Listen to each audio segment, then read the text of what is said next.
mani va shu kursda o'qiyotgan o'quvchilarimizning hammasi yaxshi kesyapti, to'g'ri kesishyapti. Ko'pchilik hijomani og'riydi deb o'ylaydi, kesganda og'riydi deb o'ylaydi, lekin aslida hijomanda to'g'ri bajarilgan hijomda og'rimaydi. Har bir darsni o'zini mutaxassisi dars bersa, ana o'sha darsda mukammal bo'ladi.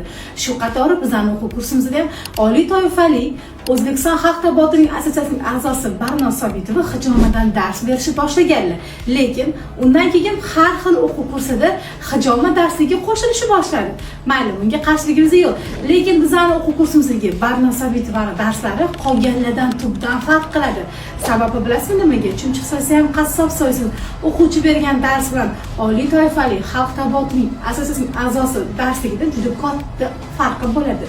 Bugun sizlarga nima uchun aynan o'quv kursimda hijoma darsigini qo'shganimni Barno opamdan so'raymiz. Barno opa, hijomani massajga nima aloqasi bor va qanaqa foyda tomonlari bor? Massajistlar asosan ular mishsalarni ishlatishni yaxshilab berishadi, tonuslarni qo'yib yuborishni yaxshi yordam beradi va qonni harakatini yaxshilab berasizlar. Lekin sizlar toksindan tozalab bera olmaysizlar.